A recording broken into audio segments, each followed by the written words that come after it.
Hello friends, नमस्कार। आज हम मौर्य वंश के महानतम शासक सम्राट अशोक के इतिहास के बारे में अध्ययन करेंगे।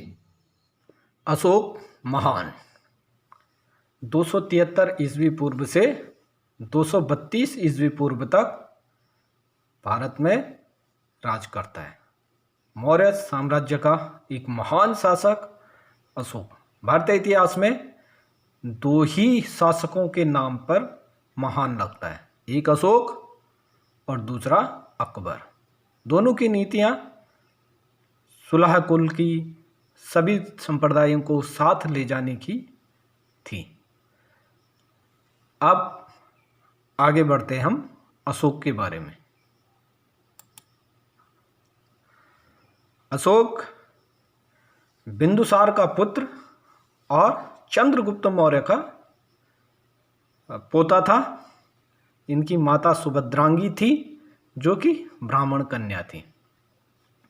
अशोक 273 ईस्वी पूर्व में सिंहासनासीन होता है और 269 ईस्वी पूर्व में उसका राज्याभिषेक होता है। 4 साल ये माना जाता है कि कुछ संघर्षों में, या जैसा कि कहा जाता है साहित्य में कि उसने अपने 99 भाइयों की हत्या की, इस सब के कारण हुआ होगा। लेकिन इतिहास में ये कहा जाता है कि 269 ईस्वी पूर्व में उसका राज्याभिषेक होता है। अब अशोक से संबंधित जो इतिहास है उसे 2 कोटियों में विभक्त करते हैं। पहला, साहित्यिक ग्रंथ। साहित्यिक ग्रंथ में दीपवंश, महावंश, दिव्यावदानमाला, आर्यमंजूश्री मूलकल्प, पुराण, राजतरंगिणी, फायान, वेदसांग, इत्सिंग, जो कि विदेशी लेखक थे, इनके विवरणों से हम अशोक के बारे में जान सकते हैं। दूसरा जो स्रोत है वह है पुरातत्व संबंधी। अशोक पहला राजा था, पहला शासक था जिसने अपनी जनता को अभिलेखों के माध्यम से संबोधित किया और उसके अभिलेख उसके राज्य क्षेत्र में विभिन्न स्थानों पर मिलते हैं। अब इसके बारे में जो क्वेश्चन बनते हैं उन पर बात करते हैं, किस ढंग से बनते हैं। जैसे अशोक अभिलेखों की लिपि को किसने पढ़ा था, तो जेम्स प्रिंसेप द्वारा सबसे पहले 1837 में अशोक अभिलेखों की लिपि को पढ़ा गया था। अभिलेखों की रचना किस भाषा में है? अभिलेखों की रचना जो है प्राकृत भाषा में, और लिपि जो है ब्राह्मी है। इसके जो अभिलेख हैं वो जैसे सहवाजगढ़ी और मानसेहर के अभिलेख खरोष्टी लिपि में लिखे गए हैं। ये आता है प्रश्न कि सहवाजगढ़ी और मानसेहर के अभिलेख किस लिपि में हैं? ये खरोष्टी में है। और अशोक के जो अभिलेख हैं, ये स्पष्ट ध्यान रखना चाहिए कि अशोक के अभिलेखों में देवनागरी का प्रयोग नहीं हुआ है। उसके 14 बृहद शिलालेख हैं जो प्रशासन और सदाचार से संबंधित है, और लघु शिलालेख अशोक के व्यक्तिगत जीवन और धर्म से संबंधित है। अब ऐसे उसके जो अभिलेख हैं उन पे जैसे इलाहाबाद स्तंभ लेख या कौशाम्बी स्तंभ लेख, ये कहाँ से आए? तो इलाहाबाद स्तंभ लेख जहांगीर द्वारा कौशाम्बी से लाया गया है।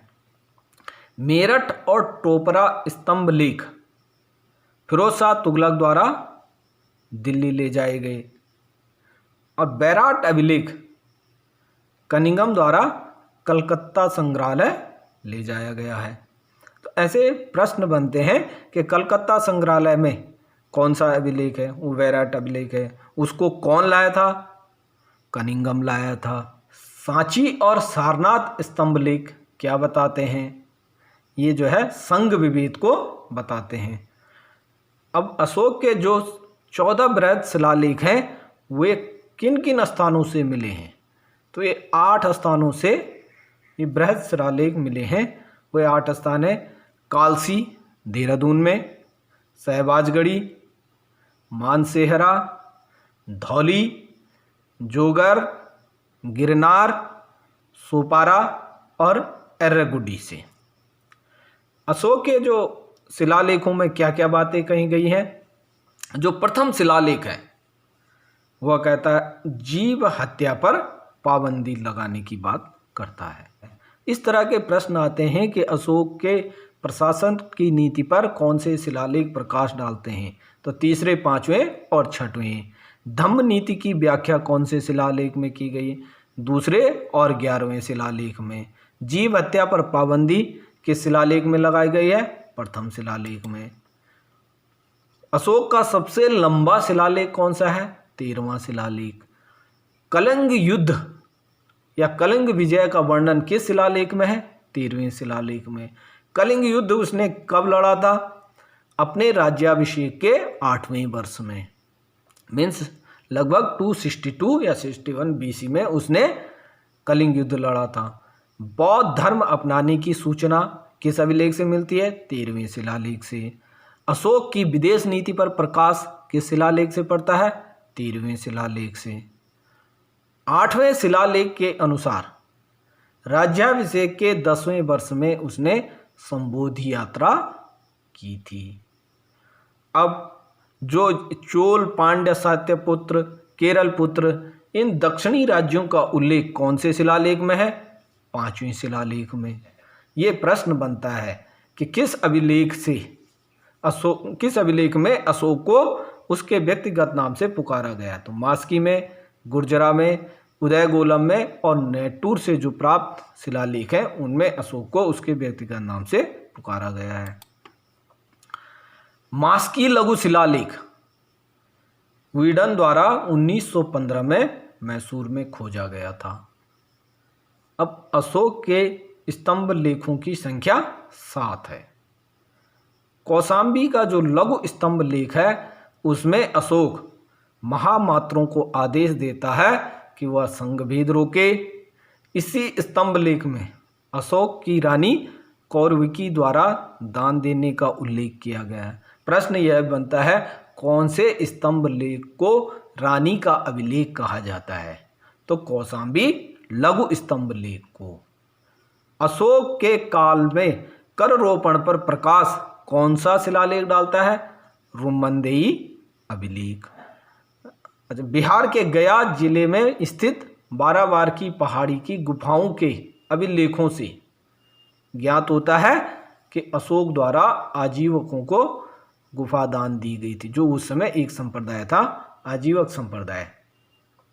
तक्षशिला और लमघान के अभिलेख अरमाइक लिपि में हैं और कंधार के शेरगुना से यूनानी व अरमाइक लिपि में लिखा गया द्विभाषिक अभिलेख भी प्राप्त होता है। तो अब देखिए उसके जो अभिलेख हैं किन किन लिपियों में हो गए? अरमाइक लिपि में, खरोष्टी लिपि में और सबसे ज़्यादा कौन सी लिपि में है? ब्राह्मी लिपि में। यूनानी लिपि का भी उसने प्रयोग किया है कंधार और शेरगुना में। अब अशोक का धर्म परिवर्तन। अशोक जो कि माना जाता है कि कलिंग युद्ध के भीषण नरसंहार को देखकर बहुत ही द्रवित हुआ था और युद्ध भूमि में ही जो है ये कहा जाता है कि उसने युद्ध न लड़ने का निश्चय कर लिया था।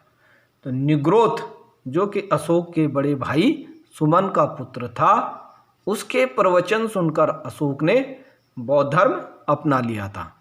बाद में वह मोगलीपुत्तिस के प्रभाव में आ गया और अनुश्रुतियों के अनुसार उपगुप्त ने अशोक को बौद्ध धर्म में दीक्षित किया। उपगुप्त कलिंग विजय के उपरांत अशोक के साथ रणभूमि में था। ये भी प्रश्न बनता है कि बौद्ध धर्म ग्रहण करने के पश्चात अशोक ने कहाँ की यात्रा की? तो पाटलिपुत्र के कुक्कुटाराम बिहार की यात्रा की। आज के लिए इतना ही। नेक्स्ट वीडियो में हम अशोक के धम्म के बारे में अध्ययन करेंगे।